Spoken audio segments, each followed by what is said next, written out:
Hey everyone, welcome back to the Winner's Circle. I'm Derrick. And I'm Cody. And it's been a little bit. It's been a little bit since we've seen you guys, and that's our fault. Yeah. Scheduling, all this stuff, like Cody's working, I'm working, but we didn't want to just hop on here just to talk for no reason at all. So we caught up on all the episodes, and we're going to be diving into all of it today so that when you see this or you're listening to this, we are all caught up going into this week of BB Can. Cody, we've been talking, but it's nice to see you on camera again, buddy.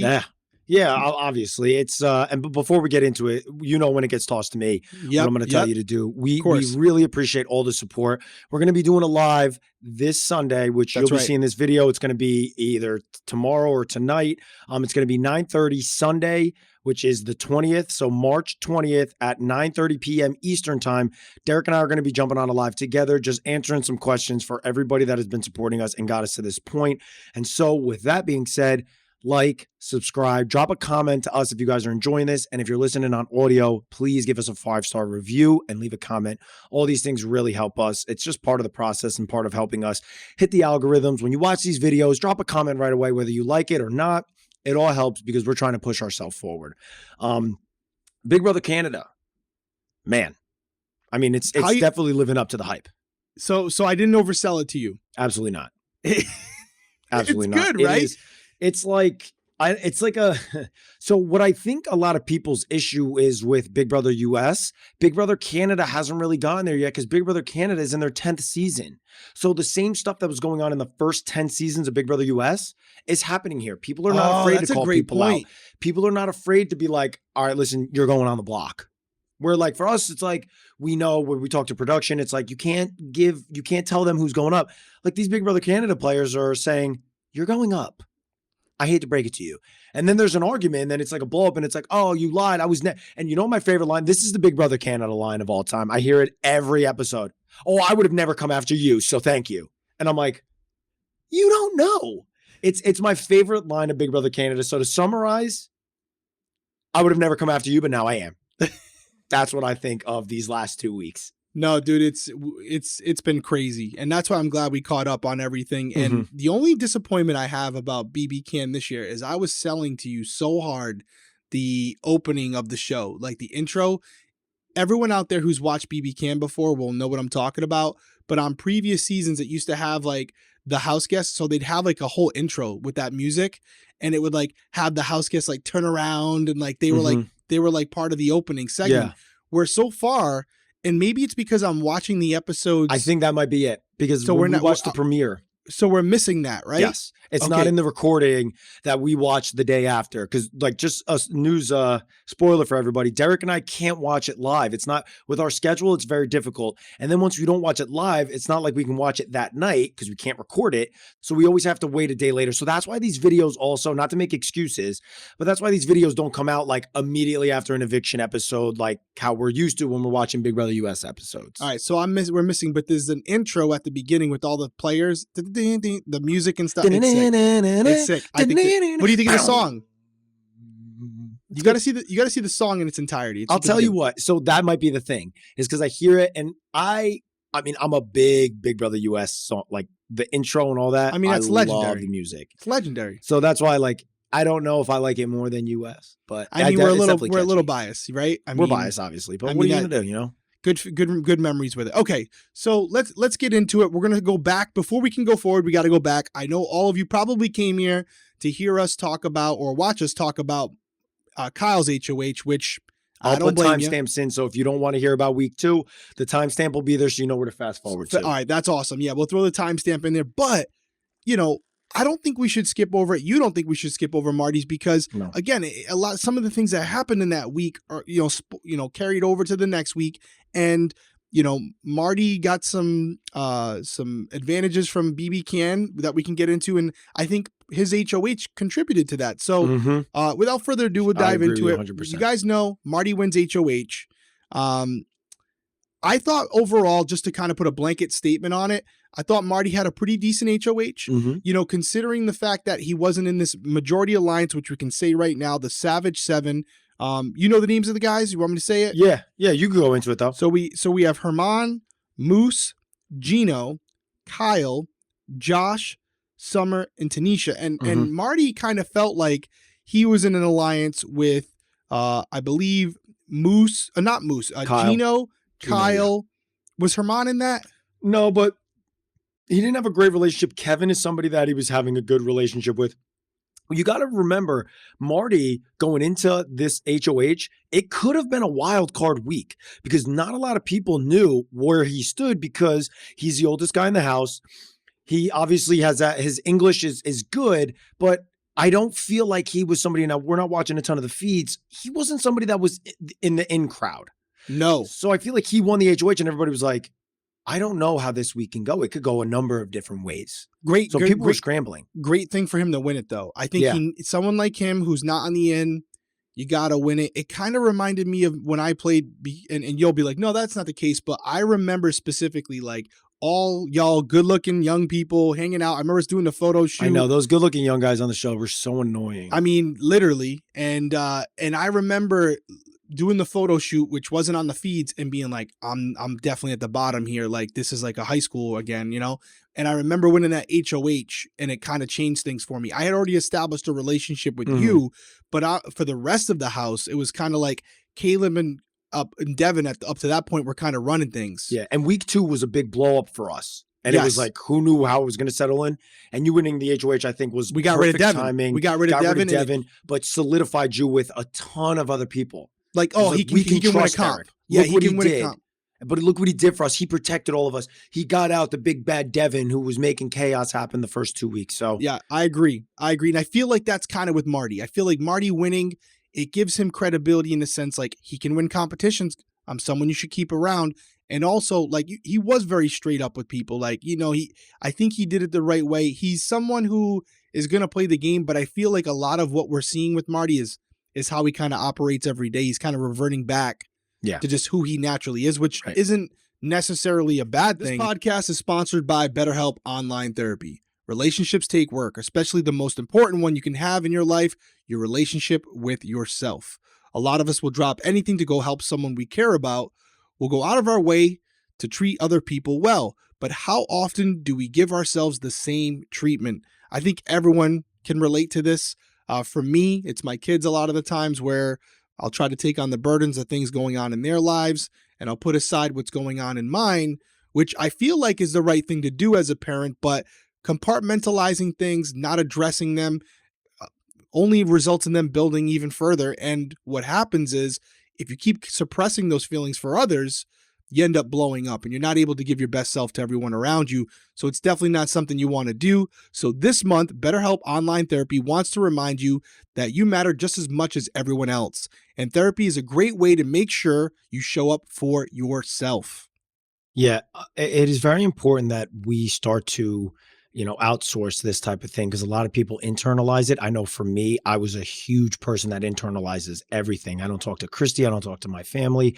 I just feel like I want to get that burden. I want to get through that burden myself. And when I spoke to somebody at BetterHelp, it really lifted a weight off my shoulder. It was absolutely incredible. So Derrick and I both highly recommend. Absolutely. If this is something that you're going through, definitely feel free to reach out to BetterHelp. It's a great way because BetterHelp is an online therapy that offers video, phone, and even live chat sessions with your therapist. So you don't have to see anyone on camera if you don't want to, or you have the option to see somebody.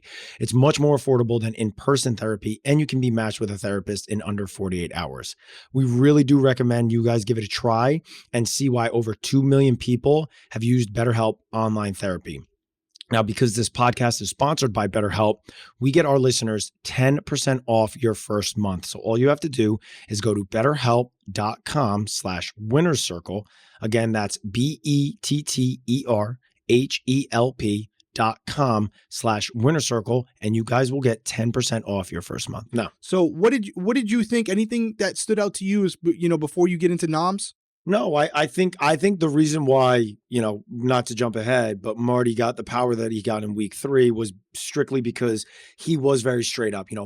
One of the nominees that he puts up, which we'll get into, kind of freaks out, but I don't know that it was I don't know that it was justified.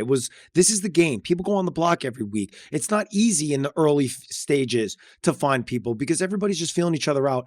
I thought he had a very good week. He's a very genuine person. In my book, I really like him.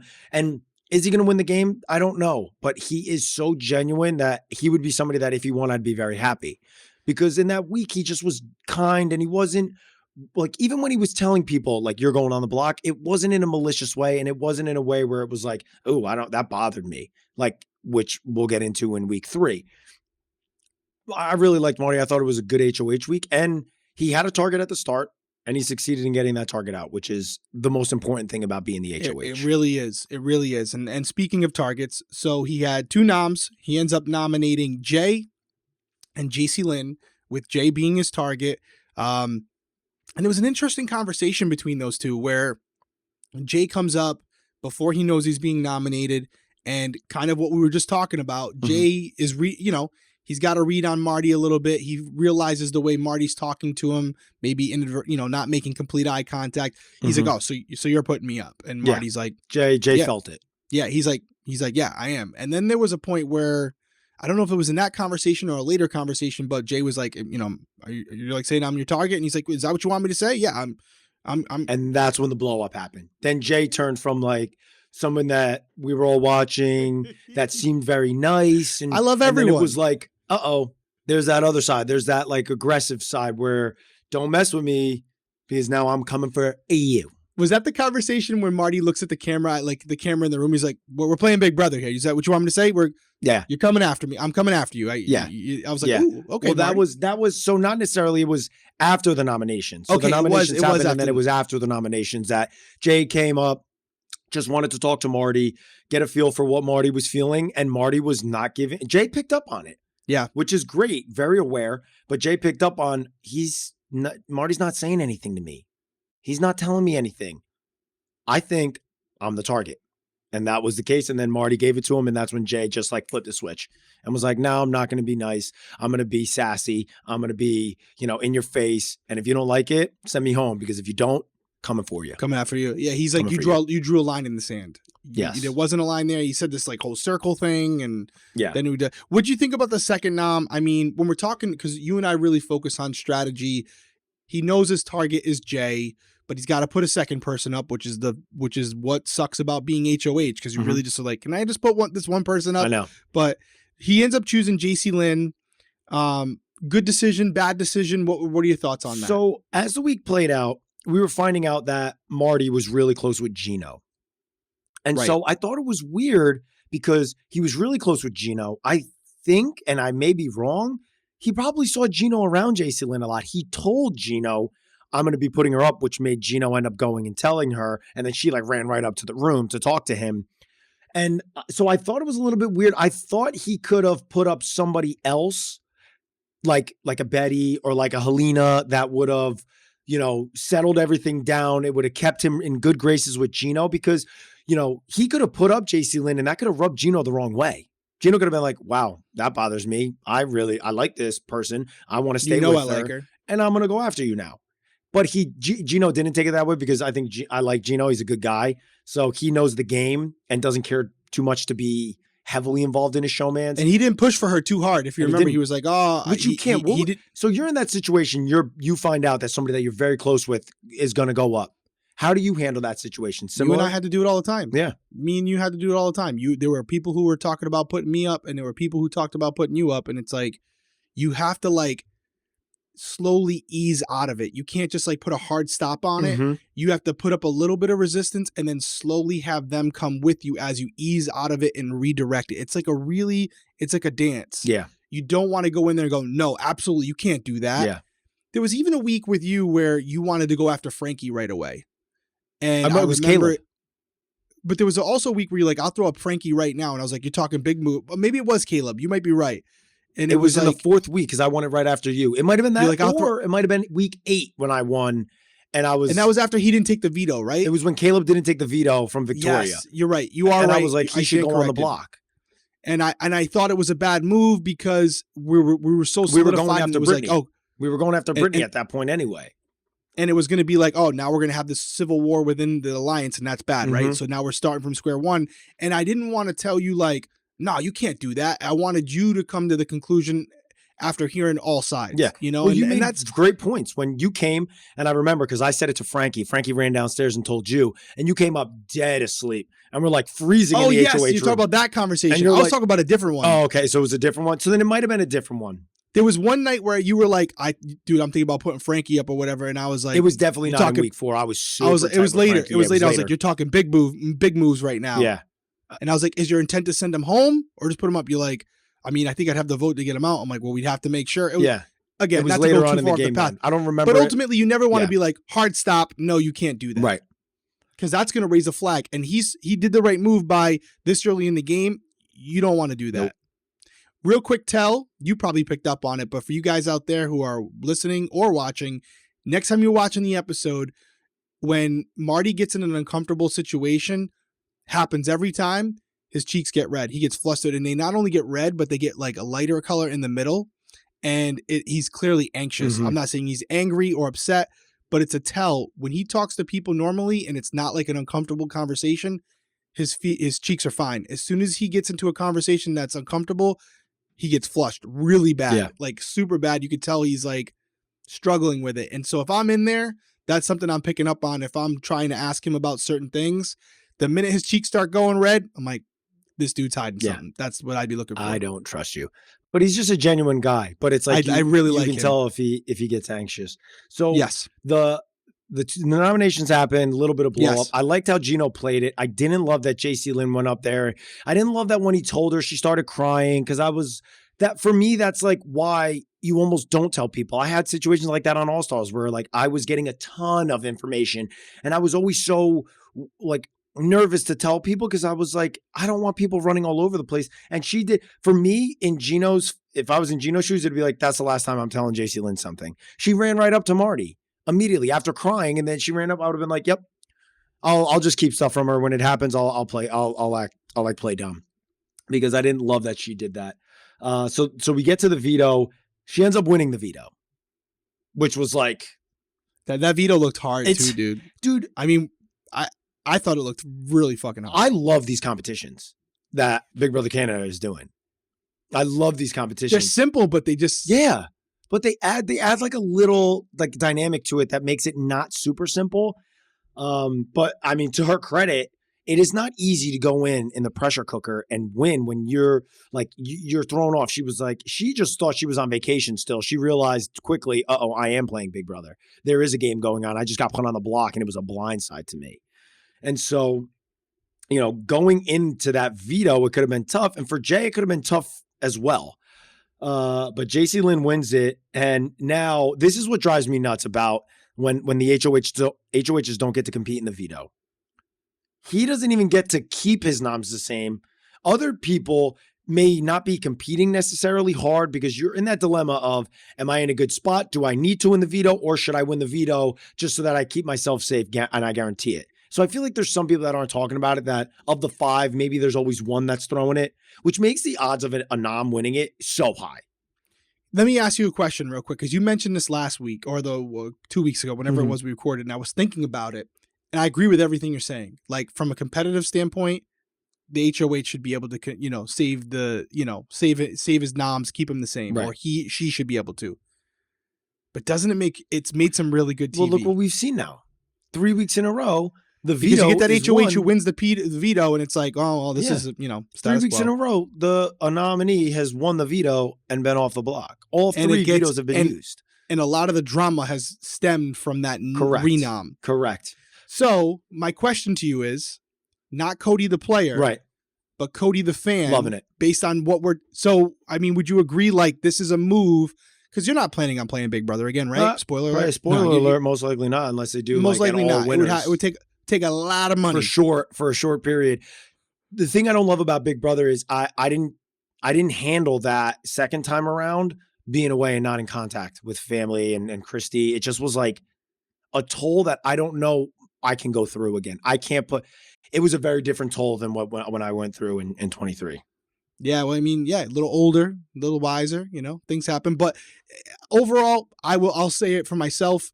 I love it. I wouldn't want it if I was playing, But as a fan, a spectator watching, love the fact that the HOH can't just kind of keep the week status quo because super safe, super easy. Yeah, it kind of it really puts the odds in their favor because you have these two people who are trying to save themselves, but there's three others, right? Five people playing the Five Veto. people play. One being the HOH that are basically trying to keep it the same because they don't want, you know. The HOH doesn't need, it's like everybody, if I was an HOH, I'd be sitting there like panicking the whole time. And you see that. They always show the HOH and they're like, oh, God, here we go. The person in the lead's a nominee. Yep. I remember in week 1 of All-Stars, sitting there and watching Kevin with the most pieces and seeing his time tick down and being like, please don't look at your time. Please don't look at your time. Please, please, please just let him back out. Because I was like, if I have to replace, my whole first week is blown up. And it's not even because Kevin was my target. It was Keisha. But I was like dying at the thought of having to put up a third person. Oh, dude, it's the worst thing ever. Worst. That's the curse of the HOH is trying to get as little blood on your hands as possible. But it always seems like when they need it the most, they win it, especially in BB Canada. Yeah. So Jacey-Lynne wins. Obviously, Marty has to renom someone. Mm-hmm. He ends up nominating Betty. I would have went with Betty first, personally. Betty, she didn't really seem like she had any ties in the house. Betty's the pawn of the season. I would have put her up initially. Tell me she's not the pawn of the season. She is the pawn of the season for sure. I want to get into Jess too, though, because, you know, I have some notes here. Oh, man.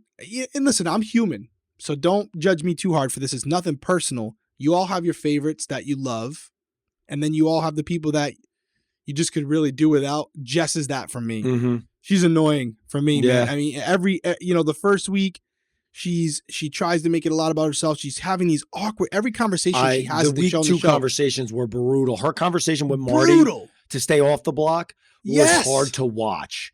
I was like, it's brutal. And we're skipping around a little bit, but she's trying to be a gamer. That's the thing. Like, that's where like I have that threshold. So I'm like, this is tough, but I know she's just trying to game. But the way she's doing it is very, as gamers, we're like, when I watch the show, I don't watch it as a viewer anymore. I'm like running my mind. I'm like, if I'm sitting through this convo, I would be targeting her immediately. Yeah, she's super I don't know how to like aggressive with her conversations and everything. There's even a moment in the next part where I'm saying that she's kind of annoying. So I guess I should say why. I mean, the next episode when they had this huge blow up, right? And Kyle's HOH, it's not even about her. And Stephanie and I believe JC are talking about Josh being nominated. I'm spoiling things here for the next part. But what does Jess say? She's like makes it about herself. Do you remember what I'm talking about? I don't remember the part. There was, we'll get to it, but there's a point in week 3 where, Josh goes up. I'm definitely going out of line here, but Josh goes up and Stephanie and JC are in the back room, like crying about it. Like they love Josh and Jess is in there and she's like, I just need to be alone right now. I just went because she felt like, after Josh got nominated, I remember what you're talking about. And she's in the back room crying by herself. Why are you making it about you right now? I need to be alone. And Josh is on the block. Yes, I know what you mean. I was like, all right, come on, Jess, you're killing me here. I know. So, anyways, we'll get to her. So now you have Betty on the block. You have she freaks out. One of my favorite quotes from Betty when she gets nominated is Kevin and Marty were upstairs having a beer, so he must have known. They must have thought of this together. I'm going to confront Kevin. I was like, because he was in the HOH room. Like, was there nobody else ever in the HOH room? No, she flipped out, dude. And it was like instant. Like as soon as she got nom, she went upstairs and she's talking to herself. I know there are future house guests watching right now. There's 1,000,000% is somebody that's watching. You cannot do that. No. As much as you want to, you can't do it because it just makes people really question your ability to handle stress down the stretch. And she blows up, and then she blows up further, as you mentioned, where she's in the bathroom. Mm-hmm. Kevin comes in to try to talk to her. And he makes it seem like he's going to use the bathroom, but he's really just trying to go talk to her. And she legit won't even give him the time of day. Yeah. Guys, you don't want to do that. You want to get as much information as you can. Even if they're lying to you, just get information from them. She tells him, hey, don't even talk to me. I don't want to hear from you. I don't like you. Don't talk to me for the rest of the season. I'm like, that's not the way you win Big Brother, especially now that you're on the block and Kevin is a vote. Mm-hmm. I don't know. What am I too emotional, judging too harshly? Too emotional. Very, very over the top. and does not handle pressure well. And I have a point to make about that from the most recent HOH that she was right in, but she's like frantic. She's going nuts. She doesn't know. You could see it in her face. And then we get to the writing thing, and it's like, how long did the competition go? And it was like she wrote 1,000. And I remember seeing 1,000. I was like, that is wildly low. But I think it was because I don't know that she thought the competition was that short. I just don't think she handled the pressure of the situation, like the pressure cooker, 4 people. I have to be like, blah. And I just think that she'll cave. She'll be somebody for me that I'm like, easy nom. There's going to be a bunch of people that nom her. She's not going to win. I genuinely don't think she's going to be someone that wins competitions, because I think she's going to rattle her brain all over the place and get way too over the top, which we saw in the veto. Because all Kyle had to do in week 3 was tell Betty, if you don't win this veto and one of the noms do, you'll be a replacement. She was rattled. She couldn't even do the puzzle. Yeah. So that's how she's going to be throughout this season. I mean, good person, great Big Brother player. No offense to Betty. But I don't see her that way. Some people have it, right? Some people like the intangibles. It's just like sports, right? I mean, it's nothing personal for us. It's like, you guys are coming here to hear our opinions. We're going to tell you the truth. Yeah. There are certain people who have that it factor, and certain it's not people personal, who don't. by the way. It's not. We don't know these people. What do we care? We're here. We're commenting on the show. That's it. Yeah. But it's something where some people have it and some don't, and those things are a specific set of characteristics that allow you to be good at a game like this. And people who are like super over the top, anxious, can't keep composure, they usually don't do well long term, because it's a marathon, not a sprint. Correct. They can maybe survive a couple weeks. People that don't know how to handle power don't do well. No, and that's coming up in about 2 minutes. Yeah. And then finally, even Betty, to just put a pin in her as far as her gameplay so far, even this most recent HOH, we won't say who won. We'll say it in a couple minutes. She's like doing the questions. Did you see how crazy she was going, stepping forward and back? That's exactly what I was talking about. I thought you were talking about the veto. No.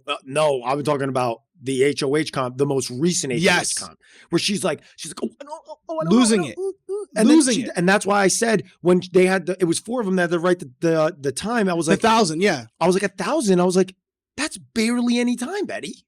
Oh, yeah. That's like 15 minutes. Yeah. Like, wait, what? I was like, that competition, the surfing one, that's the one where like Stephanie was up and Marty was up, and they were like battling back and forth. Like, we've been up here for a while. Who wants to step up or down? Yes. It's like that was going on. I would have immediately been like 45 minutes to an hour. But like as a viewer, I mean, I don't know what it's like, but like you and I were pretty close when we had that comp. So I can say it like pretty confidently. Like we were so close, but we were so close to each other's numbers, and we were so close to the right answer. Yes. It wasn't like we were like still under protest. I think I was right. So what's up? I'm still under protest. Okay, I'm still sore about it. All right. So what I'm saying is like that's how she handles pressure. Yeah, and it's not good. Not good. It's anyway, not it. So best way to say it. The week plays out. Yep. Jay ultimately ends up going home. Marty and to Marty's credit, he wanted Jay out, and for good reason. Jay was a very big personality and very well liked. I was blown away that the votes actually were there to send Jay home. I just think it was because Betty was sitting next to Jay and was like, are we going to send Betty home? Yeah. Like that's what I think it was. He was a big personality, but not 100% solidified in a big alliance. Like we mentioned the Savage 7. He wasn't in that. Right. There's another alliance that we'll get into called the Retreat that he wasn't in. So he just didn't make those connections fast enough. Right. And I agree with you. I think it was like, do we send Betty home? Do we send Jay home, who can actually win the game? And they went with a smart choice. 9-2. He goes home, and this is where we get into a little bit of strategy. Thrown around. Yes. By your boy. Yes. And you were saying a little earlier, you love Herman. I love Herman. When we talk about having so before we get into week 3, who are your top 3 people that you like the most in order? Herman's number 1. Mm-hmm. He had a rough week 3, not really any reason of his own. But if he had a rough week 3, not for his No, I'm not saying game. Herman. I'm my next person. Herman didn't have that terrible of a week. Okay. I was going to say my next person who had a rough week, but has some really good skill set, to deploy, Moose. He talks too much, in my opinion. He's done. I think that week blew him up. They definitely blew him up. I don't know. Moose. I think if you would have stayed on the block, they would have actually sent him home. You might be right. You might be right. And then finally, it's kind of a toss up, but I feel like they're not on anybody. Both of them, they're not on anybody's radar, and that's Summer and Tanisha. Like, so my top three, and I should say Josh because he's my pick to win. But just watching the show, entertainment wise, Herman clear cut one. No, I shouldn't say clear cut one because Summer is like right behind him. I love Summer. She's playing a good game. I did not see it, but she's good. One, she's wildly intuitive. She's very intelligent, and she is DR gold. Like, I love her in the DR. Same way I love Herman in the DR. And DR's very intuitive, very intelligent. Those two are my favorite, with Tanisha being third. I like Moose, but he just talks too much. And what do you think about Marty and Kevin? Kevin pulled something in week 3 that I want to talk about that I thought was just brilliant. Showed how good he is at the game. But I think people have caught on to Kevin a little bit. So I think he's going to get hurt. Marty's just a nice guy, man. Like, how do you not like Marty? It was the same way. Like, how do you not like Donnie? Marty's fan favorite, period. Yeah, Marty, and we're going to get into that, him winning something, but, Marty could be in trouble. Marty's going to have to win some comps if he's going to win this game. Well, because everybody knows how likable he is. They're going to view him as a threat. Final question for week 2, then we can put a bow on it. We went a little bit long on it because we were didn't think there was a lot in there, but I do think there's a lot. I think that as we're breaking it down, there is a lot. Final question, because we didn't hear about it until the week 3 started, but it actually happened right after the eviction of Jay. Kyle comes out while they're all still downstairs and says, "By the way, guys, I was one of the votes." What did you think about him saying in that? Good move or bad move? Not considering what we're about to talk about. Yeah, I think once the following week happened, I think it absolutely like just goes as a knock against him. I don't know why he was like, I felt bad. I wanted to seem like the nice guy. He went for the nice guy role and then like was not a nice guy at all. So, I mean, do I love or hate the move? No, I'm just indifferent. I guess. And I do think it's like him, another example, which there's a lot of them now, him thinking him being too smart for his own good. Now, on the other side of it, Herman throws a rogue vote. It was great. I thought it was brilliant. Why he did it and how he played it up afterwards. He had it specific. Like, why do you throw a rogue vote to just do it? It's like, what's the point? Okay, I want to create chaos. But like Herman did it to create the chaos and target it in a direction of somebody who wanted He said the target was coming off Jess a little bit. I need to put it back on. I thought he's so good. Even Jess knew it. She was like, damn. He's so good. Someone got me. Someone was trying to hang me out to dry because Jess is a gamer. And they all thought I think they all think it's Jess. I think it worked. Like, all of them, even when she was having a conversation with JC's like, "Oh, it wasn't you?" Like, even Betty was like, yeah, no worries at all. It's fine. I know it wasn't you. I think they all deep down are like, it was her. Yeah, I think so. I think so too. But I think the way that she reacted was the way that Jess reacted made it, I don't know, it seemed so genuine. How Jess was walking around just like, really like compassionately trying to plead, saying, I definitely didn't do this. I wish I could have done it, but I didn't. I think that everybody believed Jess. Yeah, I think there's definitely some people she probably spun because it did come off like it was almost too much for it. Not like if it wasn't you wouldn't want to sell it that much. So yeah. I agree. I think it did its job though. I think it did its job 100%. Just to create doubt. And it also put Jess on tilt, which by her going around and making her rounds like that, it just makes her someone who's, more light on them than she wants on her. So, interesting week. Marty, successful HOH. Thumbs up, buddy. You did a good job. Mm-hmm. Little blood on your hands, and the blood you did get is with people like Betty. Betty's not really going to be able to make a difference in your game, Marty. So going out of it, leaving that HOH, you got your target out. Nobody's really mad at you except Betty. And on to the next one. Yeah. So we're into the HOH competition. It's the, I thought another cool competition. So very cool. Simple. So cool. But the slide, you would describe it like the slalom, I guess, or whatever. Yeah. To speed right up to it. Josh almost wins it. Gets really close. He ends up with a 23. I wonder what he would have done. Ooh. I have no clue what Josh. That guy's hard to read, man. Yeah. But he's not getting a lot of FaceTime either. Like Herman's getting a lot of FaceTime. Summer, you know where Summer stands. Josh, he got a lot of FaceTime because he went on the block ultimately this week. But other than that, it's like, I don't know. He's kind of I feel like he's kind of, again, someone in the middle, someone who's still trying to find his footing. He was really tight with Jay, as we saw in the episode. Yes. and that was kind of his person. And then when he went home, I feel like he's kind of a free agent right now. But he's inside of the Savage 7 that is no more. Savage 7 is no more. So, you know, and I think that's important, right? So Kyle ends up getting a 24. Yep. He wins HOH. And I originally thought this was going to be good because I thought it was Kyle seemed like he's a good player. And, you know, Kyle immediately, you could tell as soon as he won, he goes into like that little room and his demeanor changes a little bit. He instantly, all of a sudden it started, the ego grew. The venom went from his toes and you saw it just going up his body. Dude, going right to his head. Dude, he is the epitome of a power trip. So he starts doing his rounds. He starts doing his conversations. I mean, what did you think of those rounds? I was losing it. Every person, he changed with the wind.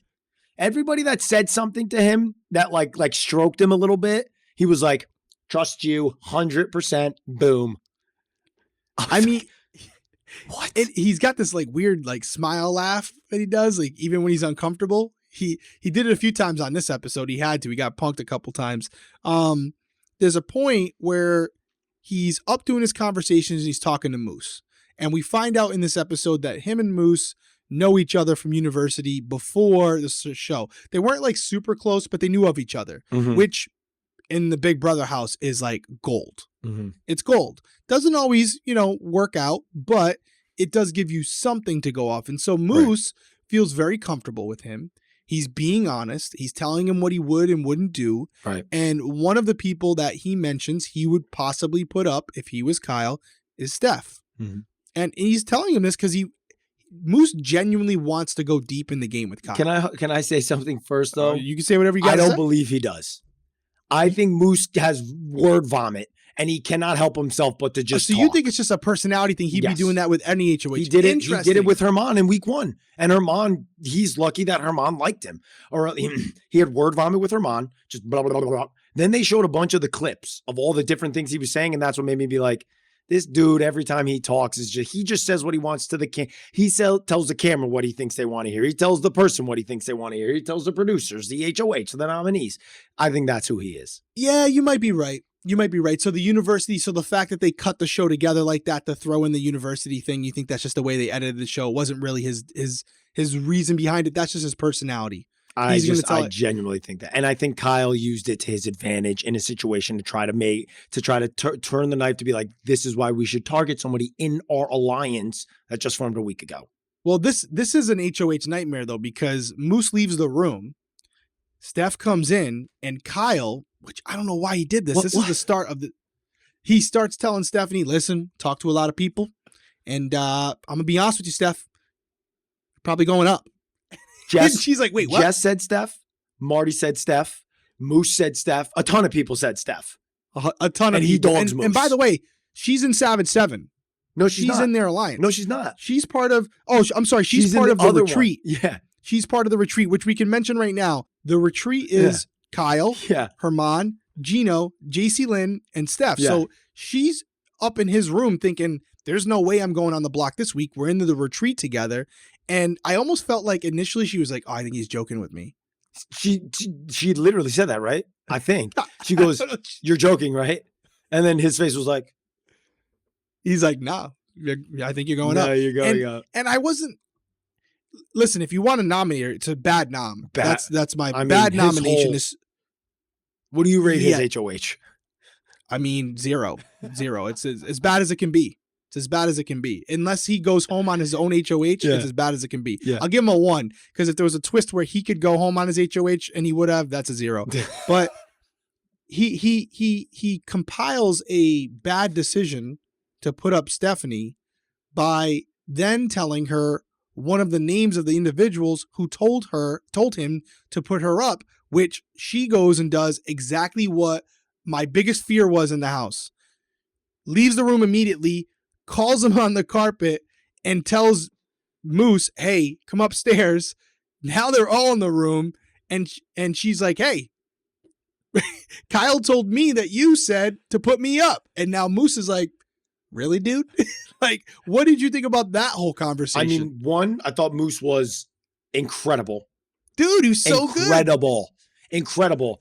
But Kyle, like, I don't even know. Kyle's 23. Everything about Kyle like irks me. So he's sitting there, and then in that moment, after you just threw him under the bus, he's now got to play. What do you expect him to do, Kyle?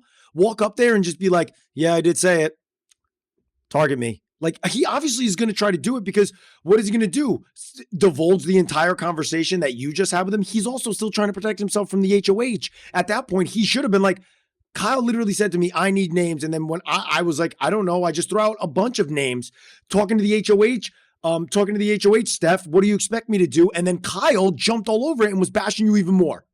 He should have did that at that point, because then it's like, he would have put it back on Kyle, which Kyle was trying to put it on him. I would have went nuts. I would have been like, bro, did you really just do that?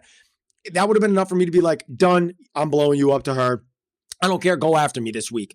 I ain't letting you have like your HOH reign at my expense, period. I would have been like, you're done. I was like, I'm going to go doggy to her. And then I'll just bring up like everybody else that I mentioned and be like, yep. As he was trying to pull teeth, it just drove me absolutely insane. And then he goes around of like, man, I'm watching this guy and like an Oscar-worthy performance. I can't trust him. Dude, what? Drove me absolutely insane. And that's the thing. And it's important that you mentioned that, because Kyle is listening and watching Moose during that conversation navigate it and basically get out of it, where he's like dapping up Stephanie on the way out the door. And he's like, wow. And he actually says out loud, like spontaneous, like Freudian slip. He's like, wow, he really knows how to, smooth talk or whatever. And it's like, he realizes in that moment, like Moose, he's a talker. And if he gets himself, he can get himself out of a situation with his words. And that scares Kyle. You can tell it scares Kyle. And it's going to lead into his nominations, because throughout that week before the noms, Kyle's getting exposed now. Like, everyone's like, what is this guy doing? He's just like, why is he thinking about putting up? He's talking all this smack to everybody. Yeah. Herman's already starting to question him. And then at that point, Kyle decides to not only nominate Stephanie, which was a bad move, right? Nominate an alliance member, but then to add insult to injury, because now he's threatened by him, he decides to nominate someone from his original Savage 7 alliance, Moose. So first HOH, second week, you have two big alliances. You decide to nominate two people from those alliances. Good move, and his bad reasoning move? Was because of drama that he individually himself created. Like, they didn't create this drama. It could have been an easy week. Absolutely, it could have been an easy week. I mean, it could have been such an easy week. You have an alliance of 7, an alliance of 5 that has some of the 7 in there with 2 additional. So you essentially have 8 people in a house of now, because 2 weeks have gone by. So there's 14. So 8 people. There's only, I don't know, a few to pick from. You have so many people on your side. You're in a very good position. You could run through this week easily. And that's the route you go and blow up. Of the 8 people that you're working with, 2 of them, which not only blows it up to those 2, blows it up to everybody else in the group. He nominated, if he was able to do it that easily, like, were we just going to trust this guy that he wouldn't do it to us? Yeah, he's unpredictable, and that's not something you want to be labeled in the Big Brother house. And it's interesting because you have those 2 on the block, and it's a situation now where Herman, well, to go back 2 seconds, they show it afterwards. Kyle actually told Betty as well that she was going on the block and then didn't put her up. So he also made bad blood with her by saying, hey, you're going up, and then not telling her why she didn't. She's like, hey, I'm not going to complain, but do you think she's not going to remember that? So that's another person that you didn't even nominate, that you told you were going to nominate. And he told her twice. Yeah. So I remember I brought it up. He told her again, if you don't win the veto, you're probably going to be the replacement. Yep. And so it's interesting because Kyle, as bad as he's doing, Herman, who we're high on, and in this game, we think he's going to go really far, has a conversation with Moose on the side, which I thought was Big Brother at its finest. And it's something that you guys should all learn from. He gets Moose in a room and he's trying to read Moose. He's trying to find out where this guy is and where's his head at, and is he someone he can trust? And Herman reads it right. He asks him right out. He was straightforward, but he wasn't too cocky. He's like, listen, Kyle's been telling me that you were saying that me and should go up. I'm going to give you one shot, dude, to tell me the truth. If it sounds like bullshit, we're done. That's basically what he says. He's like, I'm going to give you one shot, dude. Yeah. And the thing that I loved about it is he was he wasn't just trying to elicit information. He was being serious. Yeah. If you tell me the truth right now, dude, He's I might be able to move forward with you. I love him. And Moose picked up on it. Yeah. And Moose was like, you know what? I don't think Moose told him the exact truth. He talks a little too much, but he's great, bro. I'm telling you. And they had a great conversation, and Herman comes out of it going, you know what? He admitted to his mistakes. I believe him. I know what I got. I think I know what I got to do this week. I don't want him to go home yet. And the fact that Herman read it right, because we have the privilege of seeing all angles. Right. Herman's only looking at that man in the eyes and talking to him, and he read it right. He goes in the DR. Yep. He told me enough. I can move forward. So that just goes to show you what caliber player Herman is. Yeah, because Herman takes everything for what it is and doesn't take he takes the emotions out of it. So he could have been emotional when Kyle said Moose had mentioned your name in the conversation where he mentioned a bunch of people's name, but he went to Moose and Herman. There's a lot of verbiage that if you've watched all of our episodes on Big Brother 23 and now here, there's power in numbers. When I talked about my season on All Stars, I was putting out fires when there was distrust inside of the numbers because I knew my power was in the number of people that I was working with. And you hear Herman talk, and he says a lot of the same things. A lot of the stuff. It's so early. We have the numbers. Why would we implode? Why would we target each other? We can run the house and then we can do it later on. That's that's really the verbiage when somebody's like saying that to the DR, that you know they get what's going on in the house. They get the game of how to succeed and get yourself to that next phase where then all of a sudden it's a bloodbath and you got to get through it. There's a different way to get through that, but he understands this early phase of the game. I love him, man. He's great. He's great. The only thing that could hurt him is he's so good that people say there's no way we can beat this guy. But I think other people see that about, like, they don't view him as that. The same way you were that, but nobody viewed you as that until it was way too late. It was like, yep, it's done. You're all in the jury house talking about it and figured it out. I genuinely feel Herman is similar in that sense because everybody, like, they were talking about Josh and how big of a threat Josh was. And, you know, we could skip ahead. The veto happens and then now there needs to be a replacement because Moose is a beast and flew through it, but Josh was super close. And then it's like, Herman is not being talked about like that. I don't think. Like, Marty views Josh like that. People trust Herman. You know, Summer, Tanisha, they love Herman. They feel very comfortable with him. It's like, I don't know, man. I don't know that people are going to view him as that threat until it's too late. If they wait too long, you're right. He'll end up winning this game. Here's the funny thing is, this is how well I know you. Right when I saw the cast and I read it all, I was like, Derrick's picking Herman. And I knew you would. And I was like, I'm not going to pick the same person as you twice in a row, even though I picked Xavier before you on a stream, just in case everybody knows that I did it first. But, you know, I genuinely feel like best chance to win the game is 100% Herman. I mean, I'm trying to go 2 for 2. Unfortunately, you won't, more than likely. But, you know, 2 for 2 for me. Here's the thing.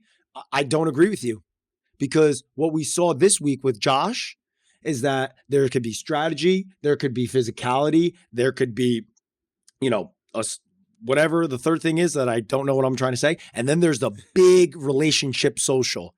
And Josh just showed this week, it is not that easy to get me out because I am loved, genuinely loved. Not just he's great for my game. No, like, they were upset. Tanisha cried immediately when he got put up as a replacement. People love him. Yeah. So Jess, I do stand, don't count me out, bro.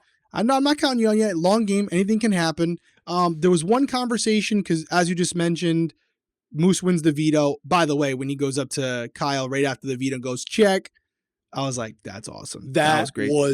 Dude, Kyle got punked. Kyle got punked like 4 times in this. You know who he reminds me of? It was a bad week, man. You know who he reminds me of? Week. Who? He's 23 years old. I was 23, but I wasn't this way. He reminds me so much of somebody else that was 23 in the house. Zach. And where Zach was like, remember when we had him as HOH in week whatever it was, and it was like with the wind. We were like, nominate Christina Nicole. He's like, yes. Give a huge speech. Bro, you guys want to see my speech? He had the robe on. He wore the HOH robe like the whole week. The whole time.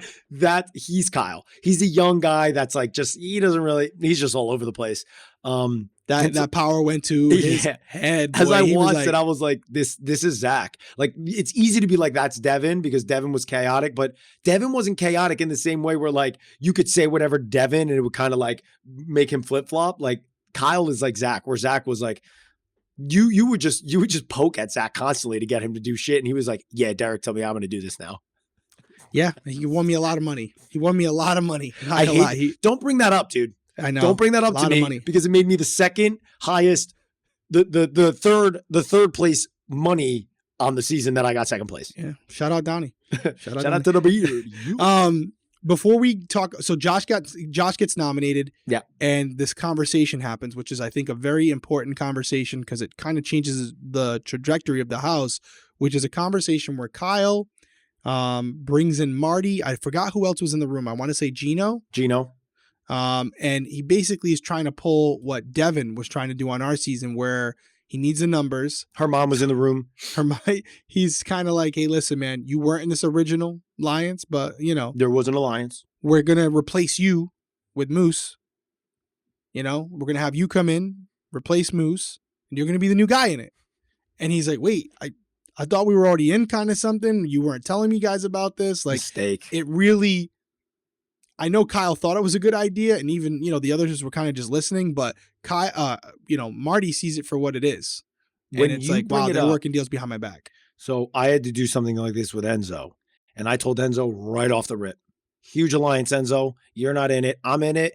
And I'm going to make sure all I do is chirp to them about how easily, like, I'll act like you're kind of like easy, dude. I can tell him what to do. He's going to do it, even though that's not what our relationship is. That's how I'm going to talk it up. You continue to talk up with other people how you don't love the relationship that I have with Nicole and Danny, because if we're ever on the block, I want you to be able to, like, weigh in on it and be like, yeah, let's get rid of Nicole, or let's get rid of Danny over Cody. And for me, it was like, I just want to keep you safe, keep you off the block. But I told him that when nothing was blowing up.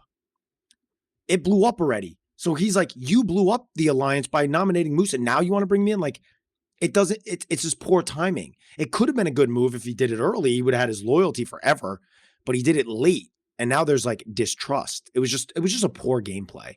Poor gameplay. Marty picks right up on it. You could tell he's like, he even says to him in that conversation, like, I got to think about this. Maybe I got to rethink my whole thing. Cause he's like, you guys are trying to sell me something, but that's not what it is. Like I can see that. I'm not dumb. Well, it opened the door for somebody to do a great play. You talk about Kevin? Yeah. Yeah. So go into that. Cause that's where I opened that door. So Kevin starts to have this like epiphany of, I see what's happening here. I know that there's this big alliance. I know they're working, and I'm not necessarily in it. I don't want to send home Josh this week. I'm not just going to go the easy route and send home Josh. I have a good relationship with Josh. I think I could work with Josh. Stephanie, I don't have a relationship with. And so he doesn't want to outright say what you said before. Like, if you hear what somebody says, you don't want to just stop it. So he doesn't want to go to Marty and just say, hey, we should flip the vote. I want Marty to come to this conclusion himself. And so he starts to plant seeds. He starts to plant seeds with Marty, and then he's just watering him a little bit. And then he comes up with the plan of, Marty, why were you saved in a week with Kyle as the HOH if you're supposed to be so close with him? It's because America loves you. America loves you, and they want to keep you. And they don't want you to go. We didn't even hit on that. It's a good point. Marty won the, what do they call that? So there was a power this week where there was one house guest that was safe for the week. And in the beginning of the week, Kyle was like, oh, perfect. It's Marty. I was never targeting Marty this week. So great. Everybody that I wanted to target is still up for grabs. Yeah, the eviction protection insurance. Yes, the eviction protection insurance. Could have came up with a better name, but we got it. It's a mouthful. But Kevin takes that and it does a brilliant job of putting the doubt in Marty's ear about, hey, it may be because you're a fan favorite, or maybe because you're a fan favorite and everybody is terrified that you're about to go home on this week of HOH because they're seeing what you were not. And he used that, and that was the last straw that he needed. And he goes, I just feel like we're being played by a kid, and you're like very older, and you're kind of in the outs. I'm the awkward one. I'm on the outs. Like, he's playing us with this big group. We should flip it on him. And then Marty, he didn't say we should flip it on, but Marty ends up saying it. I was like, we should vote the other way. Mm-hmm. And he never told Marty what to do, but Marty came to the conclusion himself, which was essentially Kevin's idea. It was brilliant. Quickly, I agree with what everyone said. And he even said, Marty, if you want to do this, I'll do it for you, even though he's wanted to do that the whole time. Yeah. What'd you think about the eviction protection insurance? Obviously it's a good thing to know that America, or in this case, Canada, loves you and they're rooting for you. But now put on your competitor hat. If I'm in there, I'm like, Week 3, this dude got the Canada voted him to protect him. My head goes, he's winning America's favorite. I'm not allowing him to win America's favorite in the game. He's going home. He's got to go. I agree. They put I don't know why Puts Big a Brother target on Canada their did back. that. They put a target on his back, like unnecessarily. It should be something where you, even in America, you should get the award. You should get the power, but it should be like a secretly given power. And then if you don't need to use it, nobody ever knows you had it. I agree with you 100. Like Paul. Like Yes, when Paul went the back, it was friendship. like, you can nominate me. I have this power. I don't need to say it until you finally nominate me. And I then didn't when love it. Cody nominated him, he was like, oh, boom. You can't dropped it on nominate him. me. I'm safe. And Yeah, now and I that- lose that that point- power. Yeah, at that point, it's go home or use the power. So obviously you're going to use the power, but he wasn't going to be nominated this week. So it kind of was like unnecessary. And it just exposes him to a game that's social internally, but also social externally with America and Canada, and how they could play into the game later if there's newer things that are voted on. So that was interesting. Final what did you thing. think? So there was a conversation between Summer, Tanisha, and Helena, right? Because now the vote is starting to swing the opposite way, and they want to keep Josh. So essentially, what Summer and Tanisha, what Kyle did to Marty, Summer and Tanisha did to Helena, and they exposed the Savage 7 to her. That's right. Now, if you're Helena, do you take it almost a similar way? I don't think she picked up on it in the same way as Marty, because I said I thought Helena was going to be the floater. We heard this week how she kind of is verbalizing, like, I know I'm the floater. I'm playing the middle. I'm under the radar. Nobody views me as anything. And that's what I want. So I like that she's aware of it, which makes me respect her more, and she has more of a game sense than I thought maybe she would have. So I love that. But for her, do you think she's picking up on, like, okay, now, like, same way Marty, okay, they're using me and trying to pull me in with information. Do I fully trust them? Or is it like, okay, I trust them. They told me. Do you think that's how she took it? I think it's one of those things where she's not the best player and she just wants to be accepted. She just wants to be talked to. So she might have some apprehension about it, but she's not going to look too deep into it. I don't think she's a huge historian of the game and understands like that. But I think it's like the fact that they're opening up to her, she might be looking at it like, oh, this is an olive branch. Maybe they didn't want me initially, but now they're kind of coming around, and maybe this is something going forward, because she was divulging information to them as well. Right. If you remember before they even started. Yeah, she was like, I don't know if I should do this. I don't know if I should do this. Tanisha was like, fine, I'll do it first. Boom. I was like, wait, that's not how that should go. She was like, yeah, okay, well, all right, there we go. There we are then. The conversation between Beth and Kevin, we had talked about that before we started recording. What'd you think of that? Because Kevin, Beth calls him out in week 2, which we mentioned already in this podcast. And then Kevin's in the room. Beth comes in. Now Betty comes in. She's trying to have a conversation with him. And he's like, listen, I might be who you think I am. He came in guns blazing. But I felt like he thought, I'm going to just say this, and I know there's some fans of Kevin out there. I don't think he's as good as the game as he thinks he is. Oh, 100%. And his shtick is already up on like 90% of the house. They're like, we get it, Kevin. We know who you are. We know what you're doing. We know you're a schemer. But he's like, hey, listen, I might be who you think I am, but I might need you to keep pretending like you hate me. And she's like, I do hate you. I don't, like, I've told you this multiple times. I hate you. She said in the bathroom in the second week, I don't like you. I don't trust you. She literally laid out how he described the game he wanted to play before to us in the DR. She literally laid that out to him in the bathroom. Verbatim. In week 2. And I was like, yeah, you're not doing a good job. And Betty's not even an astute player. So you don't think like the others. She's having that conversation. Or do you think she just kept that to herself? Right. Like, Kevin, the jig is up, buddy. They all know. Yeah. But how about after she's like, I do hate you. He's like, she says a couple other things. And then he goes, okay, well then you're my target. He goes, no, I'm coming after you then. And she's like, wait, you're coming. Like, why? Even better. But the whole thing was he goes, I want you to hate me. She goes, I do hate you. And he goes, okay, if you hate me, then I'm going to target you. She goes, you're going to target me. I was like, yes. What are we watching? Yes. And then she totally turned it. Or he leaves the room and I was like, what did I just watch? That was like so petty and so like, I was like, that was like a 3rd grade level argument. You're going to come after me? I hate you. Oh, you hate me? Well, I'm going to target you. Oh, you're going to target me? I can't believe you would say that to me. It's like, what do you want him to say? I was blown away. The compare and contrasting of that conversation to the conversation where Herman and Josh, where it's like high level conversation, like really good chess match going on there where they're, giving enough, but not too much. Yeah. Then you got these two in the other room going, I hate you. Oh yeah? Well, I'm coming after you. All right, let's do it. Like, game on. It's week 2, guys. I mean, I'm sorry, week 3 at this point. Dude, you've hit the nail on the head. There's the high level conversations and then there's the low level conversations. And you see which players are having those ones and you see which players are having the latter. They're in the back room. But Kevin, I think he thinks he's like a mastermind. He's not. He's kind of, I think he thinks he's getting the mastermind edit in the DR. I think they're playing with him in there as well. Yeah, I don't think he's getting it. I don't think it's going to work out well for him. Nobody's fooled by him. No. I think he's very obvious in what he's doing because he comes in and out of character, right? And so it's not something that he's owning entirely. And I think people are smart enough in there to pick up on it. Yeah. Into the eviction.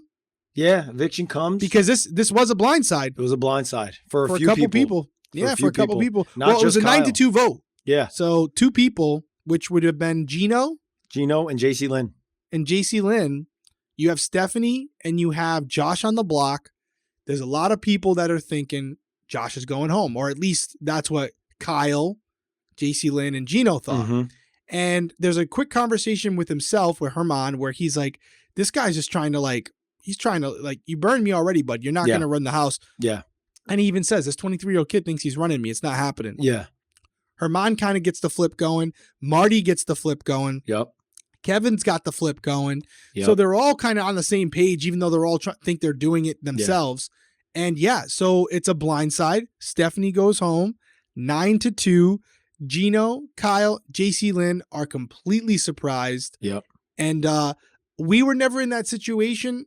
But we did that to somebody else. What a horrible feeling it must be to be like, you think you're in the majority and then instantly you're hit with the realization that you may not be as in tune with the game as you thought you were. Yeah. Well, I mean, we all knew that about Kyle. The person that I feel bad for is Gino, because I think Gino would get along with so many people, but he's hitched his wagon to Kyle.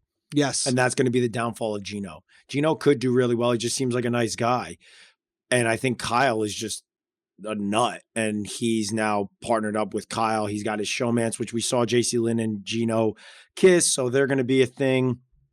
And so he's now hitched to 2 people that, Jacey-Lynne was on the block the prior week. Kyle just blew up everybody's game. Nobody trusts him, and he's the person that ultimately it's like, if we can't get Kyle, maybe we'll get Gino. That's what I feel like is going to happen to him. It's interesting you say those 3 names because I completely agree with you, but then we have the HOH competition in the same episode. And as we alluded to earlier about Betty, she was like having some weird panic attack in there while she's competing. Yeah. And it does go down to the numbers, like you said. And he was only off by like a couple hundred seconds, like 200 or 300 less seconds. than that. It was like 54 and he was 53. It was like 60 seconds he was off by. Yeah. It was like 5,400 and he did 5,320 or 5,340. Gino wins the HOH. Wins. Dude, did you see Jacey-Lynne? When the thing she was like this. Yeah, I mean, she was going. Like, she was probably going on the block. She's probably going, and that's a thing. Like, it would have been a combination. That's true. That's why. Yeah, you're right. Gino and Jacey-Lynne or Kyle, and then if there's a renom, if the house is now unified, those 3 are the easy targets because they're on the outs. They didn't include them in the vote, so clearly they're expendable. Yep. And the fact that Gino wins, it completely changes the dynamic of the game because this mission or this plan to unify the house and go after the outsiders, Gino, Jacey-Lynne, and Kyle. Well, now that's going on hold because Gino's in charge. He's HOH. So now that other side of the house, they have to protect themselves. It's all about self-preservation and making sure that you stay. So Gino's not going to put up Jacey-Lynne. 0 chance. Yep. I still think, and we're not watching the feeds as much as we should be, but so some of this has probably already been answered, but I don't know if Gino's going to put up Kyle as a sacrificial lamb because the house is going to tell him to. Way. I've had people kind of updating me on what he was doing. I haven't been updated now because the nominations have already happened, but I heard some whispers about who he was thinking about nominating, and it's not going that way. Okay, so it's not going that way. So he's going to nominate 2 people. So that's where we end it. Real quickly, we're going to, if you want to stop right here, appreciate it. Appreciate you listening because now I want to know who the noms are. I don't know who the noms are. I just know who they were saying. So if you want to cut out now. But I don't even want to say it because it could have changed. Yeah. This, Gino's got a lot on his plate right now. So we'll have to look it up. Yeah. But incredible week to watch. Not an incredible week for, complete other end of the spectrum as far as Marty's HOH, getting out your target, little blood on your hands. Everyone's happy with you. You go back into the shadows. And then you have the other end, which is Kyle's HOH, which is essentially what people are saying out there. It's one of the worst HOHs in Big Brother history. And they're putting him up there with like the Frenchie HOH, the Devin HOH. So that's some company to be in. And you know what? There was a line that he said, I don't want to just, blah, blah, blah. I want to be involved in the greats. And I'm like, none of the greats ever say that when they win the third week HOH. Yeah, no, the like ego anybody that says that is having their power trip happen. And that's what like made me inkling to he's on a power trip. He's going to have a rough week. And that comes down to a lot of immaturity, right? Like age, being young. That's why you see a lot of people, even yourself, you said it numerous times. 100%. Your first time playing compared to your second time, different player. Completely different. Life experience happens. Yep. Maturity happens. You know you're in a different place. Kyle got a message from John Party, winner. And he literally told him exactly how to play the HOH. And he played it completely opposite. Gotcha, John. Where's my chicken sandwich? Gotta go. I love John Party too, by the way. Thanks for the Frosty. Gave great advice and goes, I just can't wait for this Wendy's. What did he say again? I can't even remember. It was John Party though, I remember it was John. Like that guy, you screwed the pooch. You missed an opportunity there. Now it's good HOH for us, not so much for Kyle.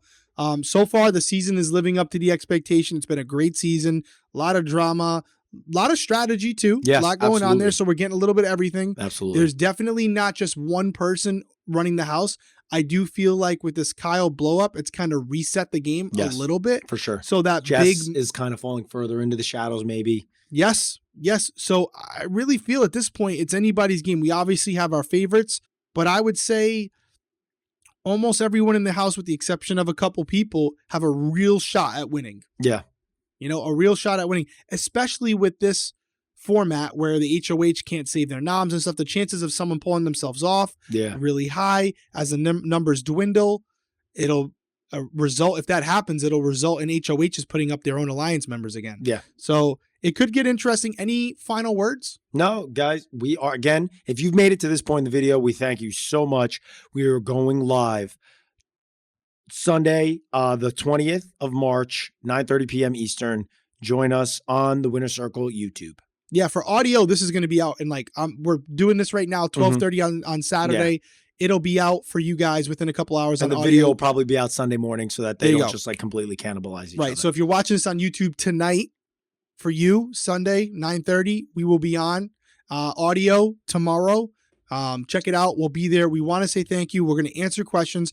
We'll talk BB Can, but in general, this is more for you. Yeah. You want to come on there. If there's personal questions you want to ask us, you can ask us. Yeah. We do have some things planned, so you guys know we are going to do a BB Can versus BBUS episode. That's coming. Wait. We also are going to do a live with Stephanie Harlow, my co-host from Crime Weekly, to congratulate her on her win. We're going to try to get Tiffany on as well. It's going to be so hard to do that. Yeah, I know. I already told you. I said, we got to give you your props. We got to do that. So we have a couple different episodes in store for you guys. We're just trying. It's tough when you have, 4 people that are on an episode to try to get all of us on one episode. So we'll see what we can do there. At minimum, we want to get Stephanie because she is the winner. And then like I said, we have an episode planned for BBUS, BB Can, where we're going to debate who would actually win if we ever combined seasons and played. I think this is going to be good. And we're going to bring some BB Can people on. Yeah, we're not giving you our opinion only. Obviously, we're biased. But we're going to have a debate. We're going to have a debate.